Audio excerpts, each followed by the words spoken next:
Chapter 6. Function of Mind. Space against Metaphysics. Self-limitation and its test. A plain world. We now pass on to the question, are there any other self-elements present in our knowledge of the block of cubes? When we have learned to free it from up and down, is there anything else to be got rid of? It seems as if, when the cubes were thus learnt, we had got as abstract and impersonal a bit of knowledge as possible. But, in reality, in the relations of the cubes as we thus apprehend them, there is present a self-element to which the up and down is a mere trifle.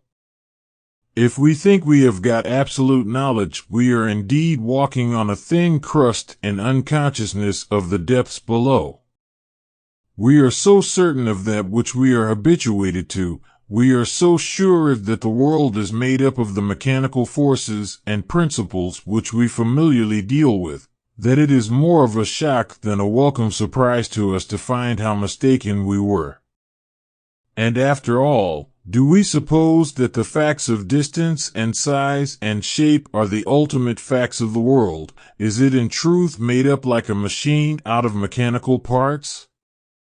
If so, where is there room for that other which we know, more certainly, because inwardly, that reverence and love which make life worth having?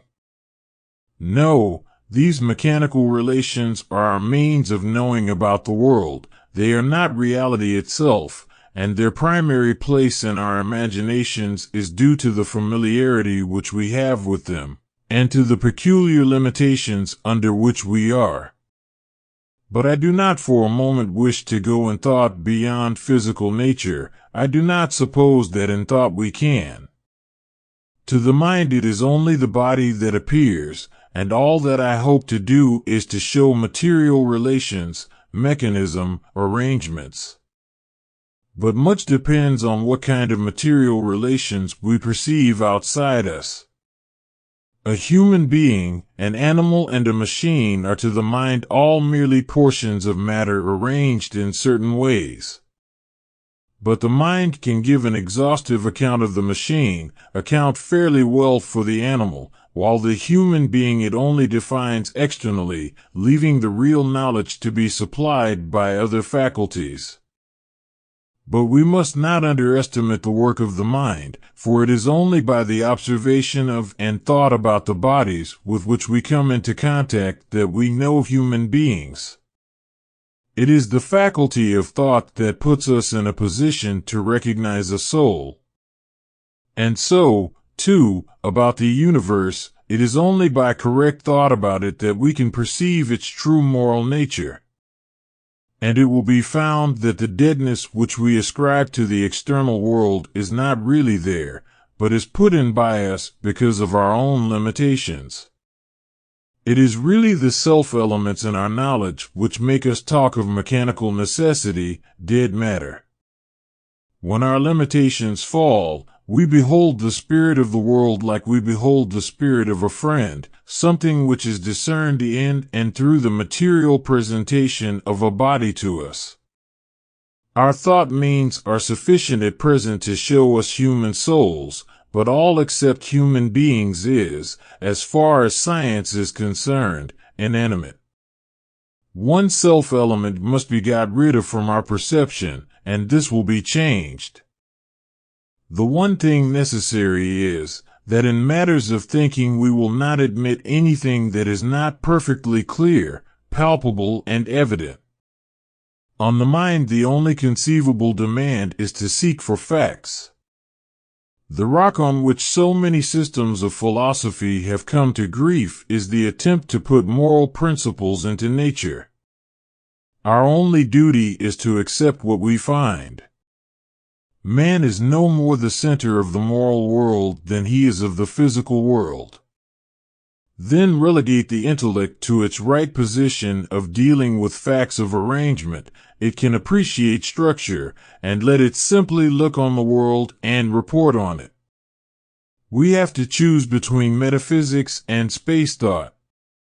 In metaphysics we find lofty ideals, principles enthroned high in our souls, but which reduce the world to a phantom, and ourselves to the lofty spectators of an arid solitude. On the other hand, if we follow Kant's advice, we use our means and find realities linked together, and in the physical interplay of forces and connection of structure we behold the relations between spirits, those dwelling in man and those above him. It is difficult to explain this next self-element that has to be removed from the block of cubes. It requires a little careful preparation. In fact, our language hardly affords us the means. But it is possible to approach indirectly, and to detect the self-element by means of an analogy. If we suspect there be some condition affecting ourselves which make us perceive things not as they are, but falsely, then it is possible to test the matter by making the supposition of other beings subject to certain conditions, and then examining what the effect on their experience would be of these conditions. Thus, if we make up the appearances which would present themselves to a being subject to a limitation or condition, we shall find that this limitation or condition, when unrecognized by him, presents itself as a general law of his outward world, or as properties and qualities of the objects external to him. He will, moreover, find certain operations possible, others impossible, and the boundary line between the possible and impossible will depend quite as much on the conditions under which he is as on the nature of the operations.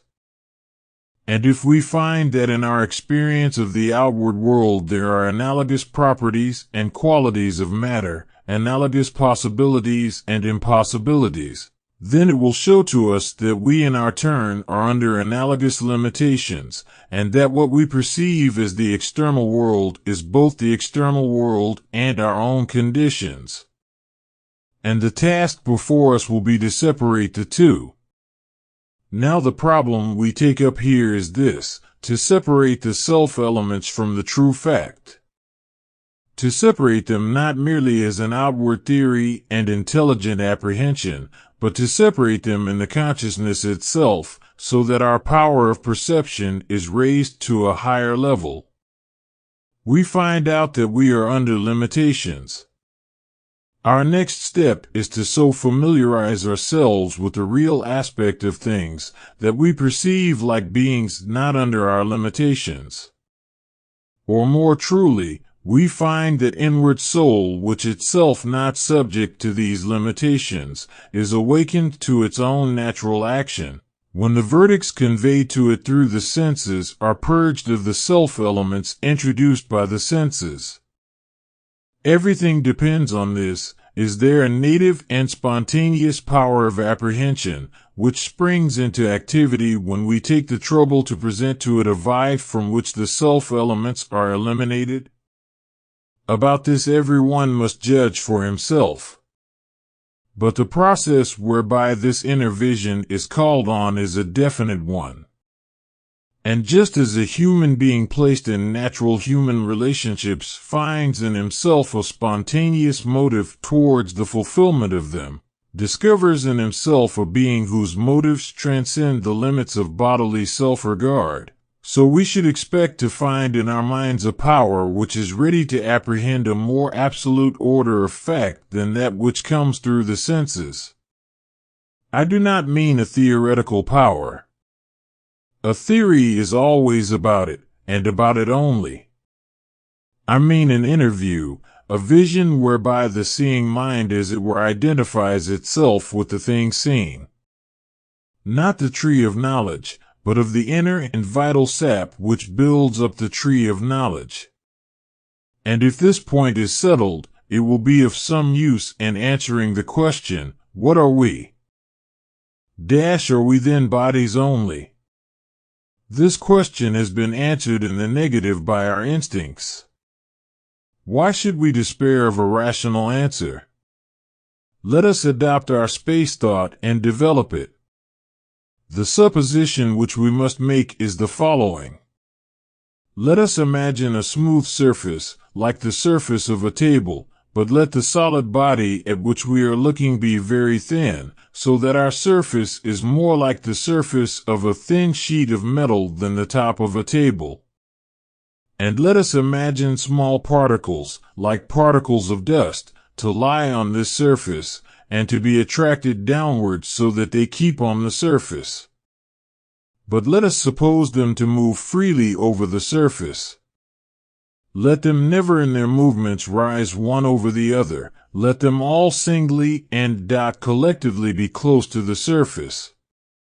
And let us suppose all sorts of attractions and repulsions between these atoms, and let them have all kinds of movements like the atoms of our matter have. Then there may be conceived a whole world, and various kinds of beings as formed out of this matter.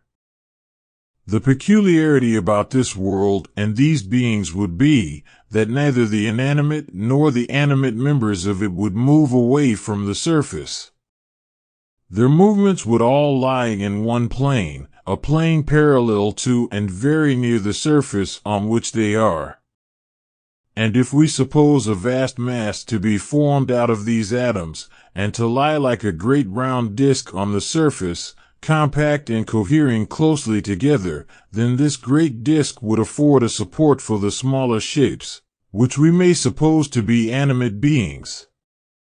The smaller shapes would be attracted to the great disk, but would be arrested at its rim. They would tend to the center of the disk, but be unable to get nearer to the center than its rim. Thus, as we are attracted to the center of the earth, but walk on its surface, the beings on this disk would be attracted to its center, but walk on its rim. The force of attraction which they would feel would be the attraction of the disk. The other force of attraction, acting perpendicularly to the plane which keeps them and all the matter of their world to the surface, they would know nothing about. For they cannot move either towards this force or away from it, and the surface is quite smooth, so that they feel no friction in their movement over it. Now let us realize clearly one of these beings as he proceeds along the rim of his world. Let us imagine him in the form of an outline of a human being, with no thickness except that of the atoms of his world. As to the mode in which he walks, we must imagine that he proceeds by springs or hops, because there would be no room for his limbs to pass each other.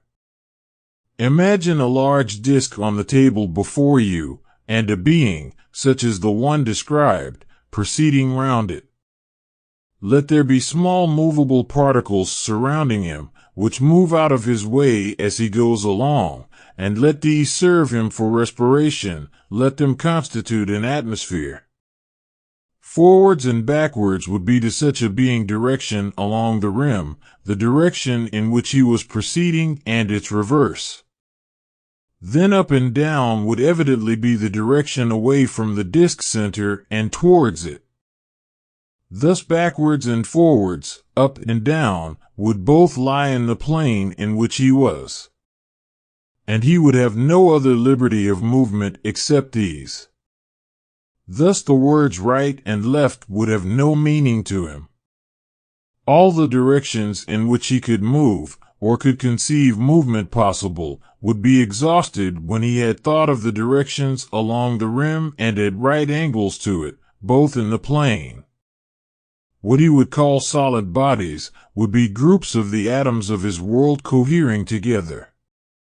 Such a mass of atoms would, we know, have a slight thickness, namely, the thickness of a single atom.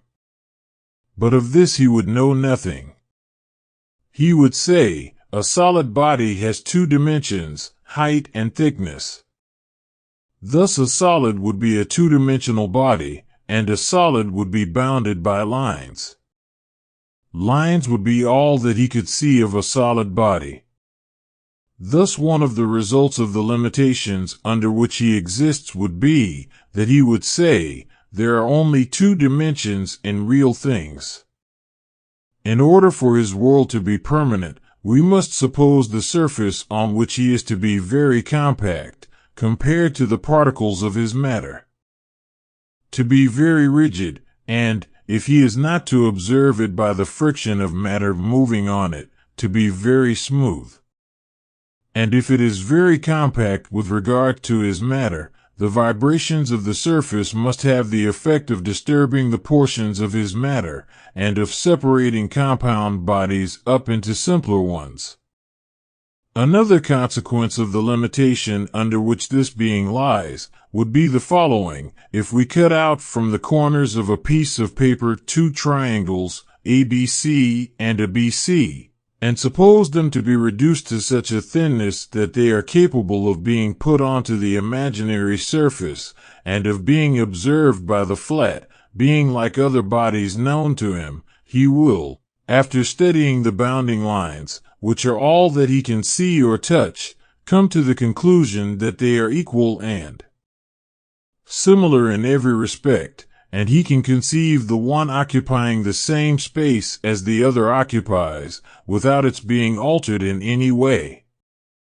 If, however, instead of putting down these triangles into the surface on which the supposed being lies, as shown in Figure 1, we first of all turn one of the and then put them down, then the plane being has presented to him two triangles, as shown in Figure 2. And if he studies these, he finds that they are equal in size and similar in every respect. But he cannot make the one occupy the same space as the other one. This will become evident if the triangles be moved about on the surface of a table. One will not lie on the same portion of the table that the other has marked out by lying on it. Hence the plane being by no means could make the one triangle in this case coincide with the space occupied by the other, nor would he be able to conceive the one as coincident with the other. The reason of this impossibility is, not that the one cannot be made to coincide, but that before having been put down on his plane it has been turned round. It has been turned, using a direction of motion which the plane being has never had any experience of, and which therefore he cannot use in his mental work any more than in his practical endeavors. Thus, owing to his limitations, there is a certain line of possibility which he cannot overstep. But this line does not correspond to what is actually possible and impossible. It corresponds to a certain condition affecting him, not affecting the triangle.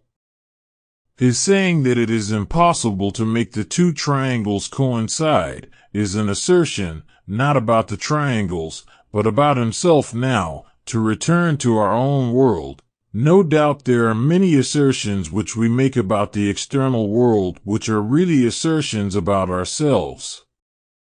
And we have a set of statements which are precisely similar to those which the plane being would make about his surroundings. Thus, he would say, there are only two independent directions. We say there are only three. He would say that solids are bounded by lines. We say that solids are bounded by planes. Moreover, there are figures about which we assert exactly the same kind of impossibility as his plane being did about the triangles in Figure 2. We know certain shapes which are equal the one to the other, which are exactly similar, and yet which we cannot make fit into the same portion of space either practically or by imagination. If we look at our two hands we see this clearly, though the two hands are a complicated case of a very common fact of shape. Now, there is one way in which the right hand and the left hand may practically be brought into likeness. If we take the right hand glove and the left hand glove, they will not fit any more than the right hand will coincide with the left hand. But if we turn one glove inside out, then it will fit.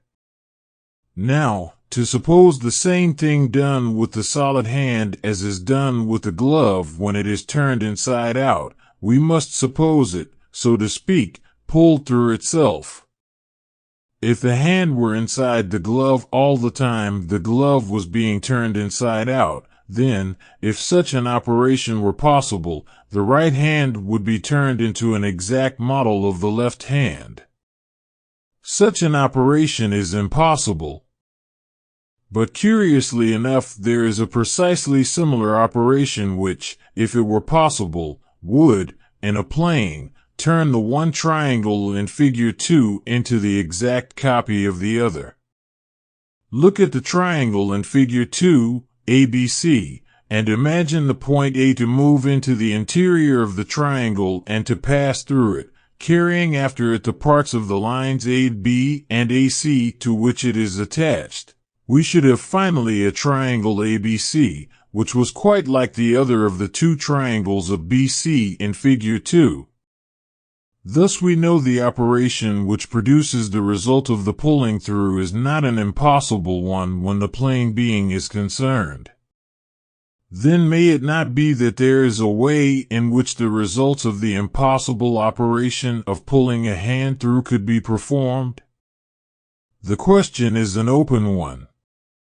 Our feeling of it being impossible to produce this result in any way may be because it really is impossible, or it may be a useful bit of information about ourselves. Now at this point my special work comes in.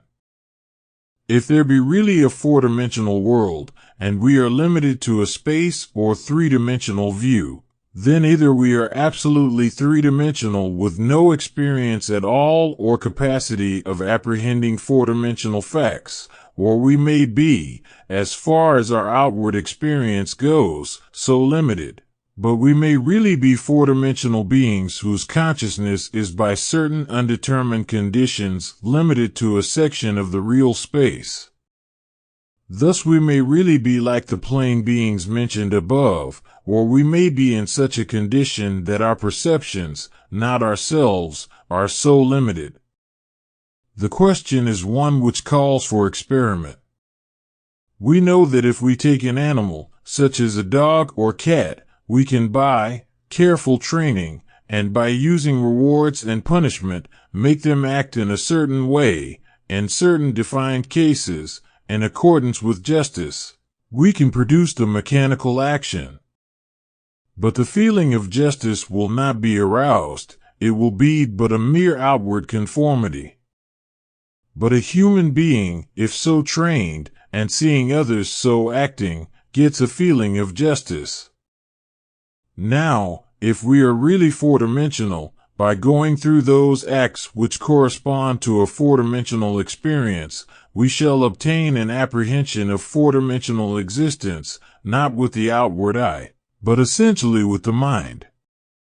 And after a number of years of experiment which were entirely nugatory, I can now lay it down as a verifiable fact, that by taking the proper steps we can feel four-dimensional existence, that the human being somehow, and in some way, is not simply a three-dimensional being. In what way it is the province of science to discover. All that I shall do here is to put forward certain suppositions which, in an arbitrary and forced manner, give an outline of the relation of our body to four-dimensional existence, and show how in our minds we have faculties by which we recognize